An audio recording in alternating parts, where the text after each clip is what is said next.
सुमित, जरा ध्यान से सुनो। अगर इस बार दिवाली पर तुम्हारी बहन रेखा घर आई तो मैं पहले ही बता रही हूँ, मैं उसके लिए कोई आवभगत नहीं करने वाली। हर त्योहार पर मायके आकर बैठ जाना और हाथों हाथ तोहफे पैसे ले जाना, ये कहाँ का नियम है?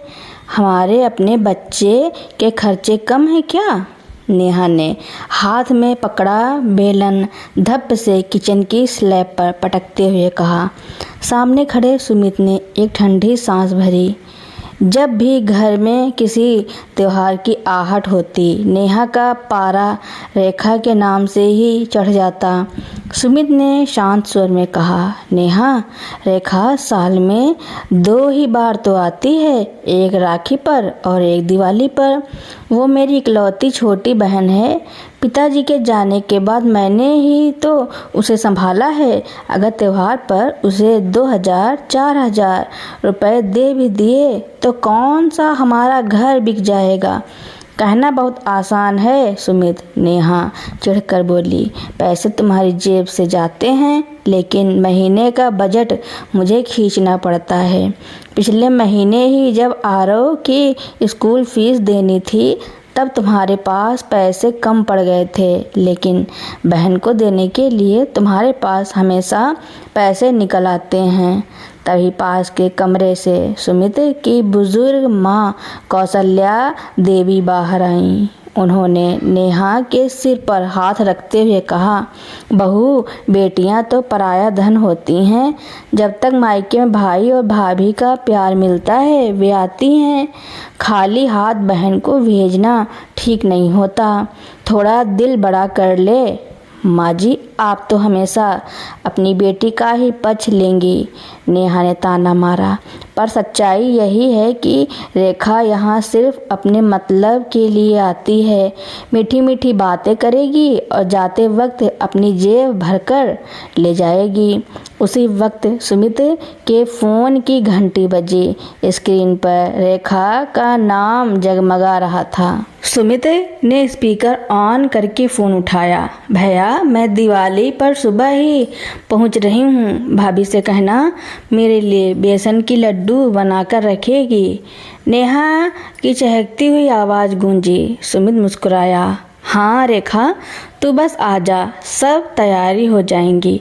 और सुनिए भैया, रेखा की आवाज़ थोड़ी गंभीर हुई, इस बार मेरे लिए कोई नई साड़ी या पैसे मत खरीदना। बस आप और भाभी मुस्कुराकर मेरा स्वागत कर लेना, मेरे लिए वही सबसे बड़ा उपहार होगा। फ़ोन कटते ही नेहा मुंह बनाकर बोली, वाह क्या नाटक है, अभी बोल रही है कुछ मत खरीदना और दिवाली के दिन देखना कैसे लंबी फरमाइशों की लिस्ट थमाती है। मैं सब समझती हूँ, बहुत चालाक है आपकी बहन। दिवाली की सुबह रेखा अपने छोटे से बैग के साथ घर पहुँची। नेहा ने मन मार कर दरवाज़ा खोला और औपचारिक सी मुस्कान दी।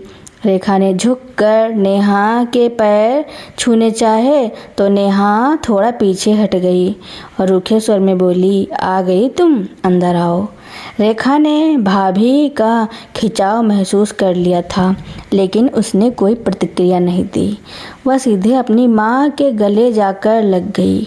शाम को लक्ष्मी पूजन और आरती के बाद सुमित ने अपनी जेब से एक लिफाफा निकाला और नेहा की तरफ बढ़ाते हुए कहा, यह ले रेखा, दिवाली का शगुन।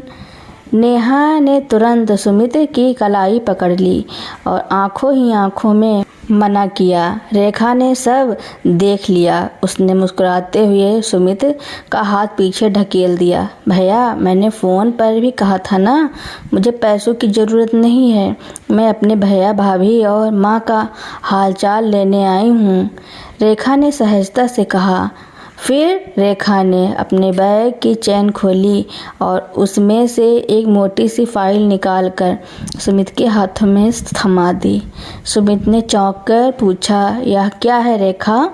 भैया, इसे खोलकर देखिए, रेखा ने कहा।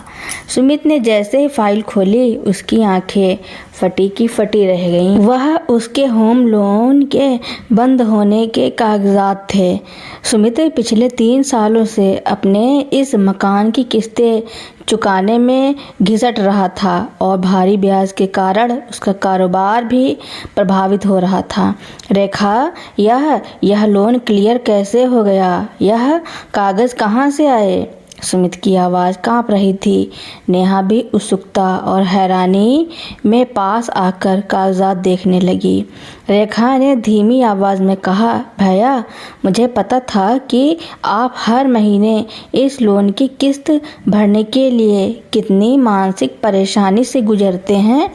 आपका कारोबार ठप पड़ रहा था और आप किसी से मदद भी नहीं मांग पा रहे थे। इसलिए मैंने और आपके बहनोई ने मिलकर अपनी सालों की एफडी तोड़वाई और आपका यह लोन चुकता कर दिया। सुमित स्तब्ध रह गया। तू पागल हो गई है रेखा? यह तेरी जिंदगी भर की बचत थी। तूने अपने भविष्य का पैसा मेरे मकान पर क्यों लगा दिया? रेखा की आंखों में नमी आ गई। उसने सुमित के हाथ थामे और बोली, भैया, जब पिताजी का साया उठा था तब मेरी इंजीनियरिंग की पढ़ाई का खर्च उठाने के लिए आपने अपनी उच्च शिक्षा छोड़ दी थी और छोटी सी नौकरी शुरू की थी। आपने अपनी जवानी की खुशियाँ मेरे भविष्य के लिए कुर्बान कर दी। आज अगर मैं इस काबिल बनी हूँ कि आपका थोड़ा सा बोझ हल्का कर सकूँ तो यह मेरा फ़र्ज है, कोई एहसान नहीं। कमरे में गहरा सन्नाटा छा गया। नेहा के पैरों तले मानो जमीन खिसक गई थी। जिस ननद को वह हर बार मायके को लूटने वाली समझती थी, उसने अपनी पूरी जमा पूंजी देकर उनके सिर से बेघर होने का खतरा और कर्ज का पहाड़ हटा दिया था। लेकिन कहानी यहाँ ख़त्म नहीं हुई थी। रेखा ने फाइल के पीछे से एक और छोटा सा लिफाफा निकाला और उसे सीधे नेहा के हाथों में रख दिया। नेहा ने हिचकिचाते हुए पूछा, यह क्या है?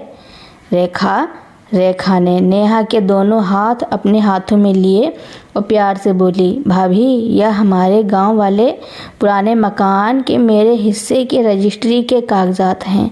मैंने अपना कानूनी हक पूरी तरह से भैया और आपके नाम ट्रांसफ़र कर दिया है। नेहा हैरान होकर बोली, पर रेखा, यह तो तुम्हारा हक है, तुम्हारे पिताजी की संपत्ति है। भाभी, रेखा ने मुस्कुराकर कहा, हक सिर्फ ज़मीन जायदाद से नहीं बनता, हक प्यार से बनता है। मेरे लिए मेरा असली मायका यह घर नहीं, आप लोगों का प्यार है। मैं यहाँ संपत्ति या शगुन के पैसे लेने नहीं आती भाभी, मैं तो बस इस आस में आती हूँ कि मुझे मेरी माँ, मेरा भाई और मेरी भाभी का थोड़ा सा अपनापन मिल जाए। मुझे लगा कि अगर मैं अपना हिस्सा छोड़ दूं तो शायद आपके मन से यह डर निकल जाए कि मैं यहाँ कुछ छीनने आती हूँ। यह सुनते ही नेहा का दिल ग्लानि और शर्मिंदगी से भर गया। उसकी आँखों से पछाड़े मारकर आंसू बह निकले। उसे याद आने लगा कि कैसे वह हर बार रेखा के आने पर मुँह बनाती थी, उसके खाने पीने पर ताने मारती थी और उसे हमेशा एक बोझ मानती थी। नेहा घुटनों के बल बैठकर रोने लगी और रेखा के हाथ पकड़कर बोली, मुझे माफ़ कर दो रेखा, मुझे माफ़ कर दो। मैं कितनी अंधी थी जो तुम्हें कभी समझ ही नहीं पाई।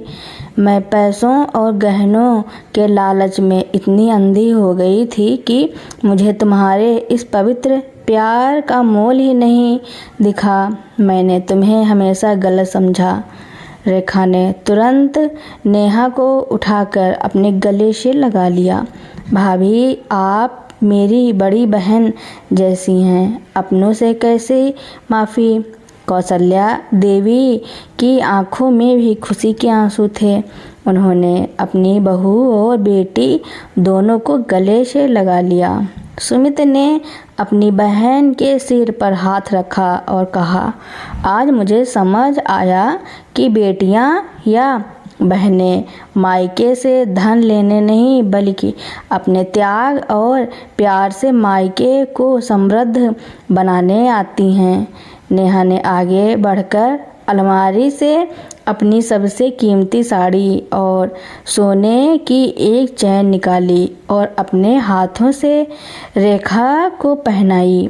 इस बार यह किसी दबाव या लोक लाज में दिया गया उपहार नहीं था, बल्कि दिल की गहराइयों से निकला सम्मान और सच्चा प्यार था। उस दिवाली पर घर में सिर्फ दिए नहीं जले थे, बल्कि गलतफहमियों का अंधेरा मिटा था और एक परिवार हमेशा हमेशा के लिए प्यार और अटूट धागे में बंध गया था। दिवाली का त्योहार बीते कुछ दिन हो चुके थे। घर का माहौल पूरी तरह बदल चुका था। नेहा अब रेखा को सिर्फ ननद नहीं, अपनी छोटी बहन मानने लगी थी। लेकिन किस्मत को शायद इस परिवार की खुशियाँ रास नहीं आ रही थी। तभी एक दिन दोपहर में सुमित के बड़े मौसा जी अचानक घर आए।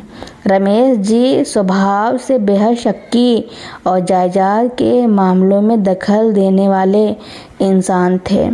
चाय की चुस्की लेते हुए उन्होंने सुमित से पूछा, सुमित, सुना है रेखा ने लोन के सारे पैसे चुका दिए और गांव वाले मकान का अपना हिस्सा भी तेरे नाम कर दिया।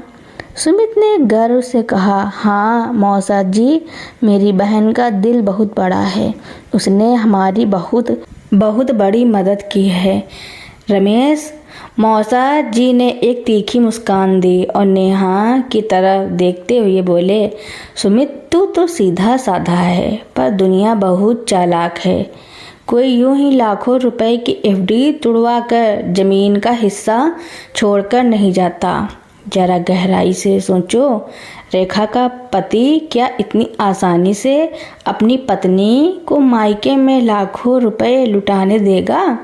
इसके पीछे जरूर कोई बड़ा खेल है। नेहा जो पास ही खड़ी थी तुरंत बोली, नहीं मौसा जी, रेखा का दिल बहुत साफ है।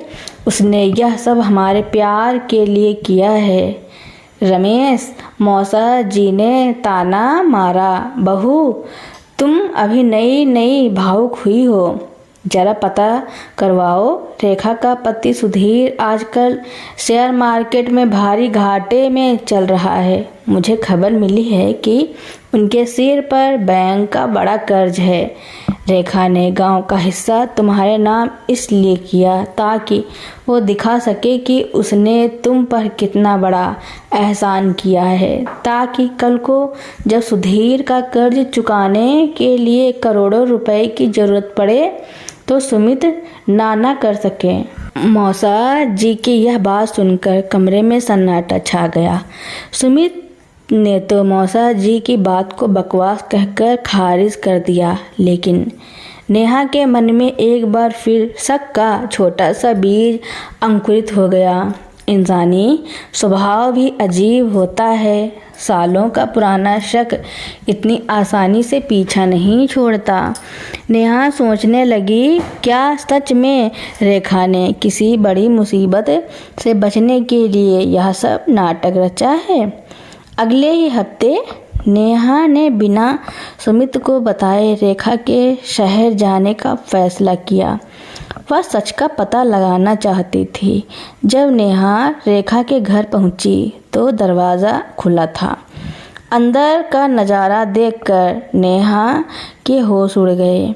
घर का सारा सामान बिखरा पड़ा था। रेखा जमीन पर बैठी कुछ कागजात समेट रही थी और उसकी आंखों से लगातार आंसू बह रहे थे।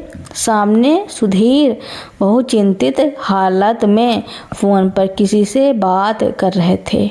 नेहा को अचानक सामने देखकर रेखा हक्की बक्की रह गई। उसने जल्दी से अपने आंसू पोंछे और मुस्कुराने का नाटक करते हुए कहा, भाभी आप अचानक, सब ठीक तो है ना?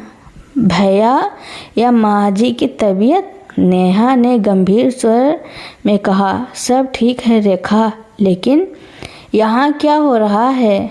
मौसा जी ने जो कहा था क्या वह सच है? क्या सुधीर जी पर कोई बड़ा कर्ज है? रेखा और सुधीर ने एक दूसरे की तरफ देखा। सुधीर ने गहरी सांस ली और कहा, भाभी, मौसा जी ने आपको आधा सच बताया है। हाँ, मेरी कंपनी पर बहुत बड़ा घाटा हुआ है और मुझ पर 50 लाख का कर्ज चढ़ गया था। नेहा का दिल धक धक करने लगा। उसे लगा कि मौसा जी की बात सच हो गई। लेकिन सुधीर ने आगे कहा, पर भाभी, आप गलत समझ रही हैं। रेखा ने जो एफडी तोड़ी थी और गांव का हिस्सा छोड़ा था, वह तब किया था जब मेरा काम बहुत अच्छा चल रहा था। लेकिन जब 3 महीने पहले मुझ पर यह कर्ज आया तो मैंने रेखा से कहा था कि वह सुमित भैया से मदद मांगे, क्योंकि हमने सुमित भैया की मदद की थी। पर जानते हैं रेखा ने क्या कहा? नेहा ने कांपती आवाज में पूछा। क्या कहा? सुधीर की आंखों में नमी आ गई।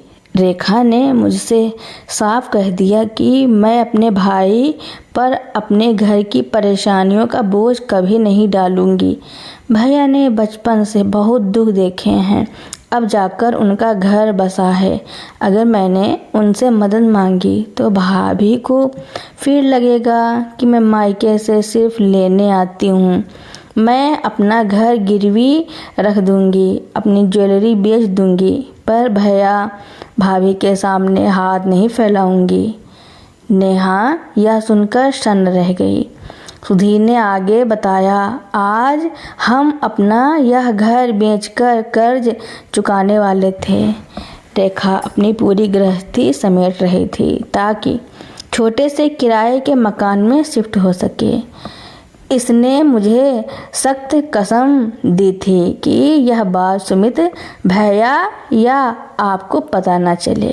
नेहा के पैरों तले जमीन खिसक गई। जिस ननद पर वह शक करने आई थी, वह ननद अपना खुद का घर बिकने दे रही थी ताकि उसके भाई और भाभी की जिंदगी में कोई परेशानी न आए। नेहा दौड़कर रेखा के पास गई और उसे अपने सीने से लगा लिया। नेहा की आंखों से पश्चाताप के आंसू थमने का नाम नहीं ले रहे थे। मुझे माफ़ कर दे रेखा, मैं कितनी पापी हूँ जो मौसा जी की बातों में आकर फिर से तुम पर शक करने यहाँ तक आ गई। नेहा फूट फूट कर रोने लगी। रेखा ने नेहा के आंसू पोंछे। भाभी, आप रोइए मत, रिश्ते में शक आना स्वाभाविक है जब बाहर वाले आग लगाते हैं, पर मुझे आपसे कोई शिकायत नहीं है। रेखा ने तुरंत सुमित को फ़ोन लगाया और रोते हुए पूरी बात बताई। सुमित 1 घंटे के भीतर रेखा के घर पहुंचा। सुमित ने सुधीर का हाथ पकड़ा और कहा, सुधीर, जब मेरी बहन ने मेरी ढाल बनकर मुझे टूटने से बचाया था, तो आज यह भाई अपनी बहन का घर कैसे बिकने दे सकता है? सुमित ने अपने नए मिले ऑर्डर्स के एडवांस पैसे और अपने कारोबार के शेयर बेचकर सुधीर के कर्ज की आधी रकम चुकाई और बाकी के लिए बैंक से आसानी से लोन दिलवा दिया। जब वे सब वापस अपने घर लौटे तो नेहा ने मौसा जी को घर बुलाकर सबके सामने खरी खोटी सुनाई और साफ कह दिया, मौसा जी, अब इस घर में हमारी ननद के खिलाफ एक शब्द भी मत बोलिएगा। रेखा इस घर की सिर्फ बेटी नहीं, इस परिवार की नींव है। उस दिन के बाद से नेहा और रेखा का रिश्ता सिर्फ ननद भाभी का नहीं रहा, बल्कि वे 2 जिस्म एक जान बन गई। समय का पहिया अपनी गति से घूमता रहा। सुमित और सुधीर दोनों का कारोबार अब पटरी पर आ चुका था। रेखा और सुधीर का घर बिकने से बच गया था और सुमित का काम भी दिन दुगना रात चौगुना बढ़ने लगा था। नेहा अब रेखा की सबसे बड़ी ढाल बन चुकी थी, लेकिन जिंदगी जब सब कुछ सही करने लगती है तभी कोई नया इम्तिहान सामने लाकर खड़ा कर देता है। कौशल्या देवी की उम्र ढल रही थी। एक दिन अचानक आधी रात को उन्हें सीने में तेज दर्द हुआ। सुमित और नेहा घबराकर उन्हें अस्पताल ले गए। डॉक्टरों ने जांच के बाद बताया कि माँ जी के दिल की 2 धमनियाँ बुरी तरह ब्लॉक हैं और तुरंत ओपन हार्ट सर्जरी करनी होगी। हॉस्पिटल के बिल और सर्जरी का खर्च लगभग 8 लाख रुपए बताया गया। सुमित ने तुरंत पैसे जमा करने के लिए अपने बैंक अकाउंट देखे, लेकिन कारोबार में नया स्टॉक मंगवाने के कारण सारा पैसा फंसा हुआ था। हाथ में सिर्फ 2-3 लाख रुपए ही नकदी थे। सुमित बेहद परेशान होकर अस्पताल के गलियारे में बैठ गया। नेहा ने तुरंत अपना सारा जेवर निकाला और सुमित के सामने रख दिया। सुमित, यह मेरी शादी के गहने हैं, इन्हें बेच दो या गिरवी रख दो, पर माँ जी का इलाज रुकना नहीं चाहिए। सुमित की आंखों में आंसू आ गए। वह नेहा के इस बदले हुए रूप और त्याग को देखकर भावुक हो गया। तभी अस्पताल के दरवाजे से बदहवास हालत में रेखा अंदर भागी। उसके पीछे सुधीर भी था। रेखा को जैसे ही माँ की हालत का पता चला, वह रोते हुए आईसीयू के बाहर पहुंची। डॉक्टर बाहर आए और बोले, पेशेंट की हालत नाजुक है, हमें सुबह तक सर्जरी शुरू करनी होगी। आप लोग जल्दी अस्पताल के काउंटर पर 5 लाख रुपए का एडवांस जमा करवा दीजिए। सुमित ने डॉक्टर से कहा, डॉक्टर साहब, मेरे पास अभी 3 लाख रुपए हैं, बाकी के पैसों का इंतजाम मैं कल दोपहर तक कर दूंगा। जेवर बेचने में थोड़ा वक्त लगेगा।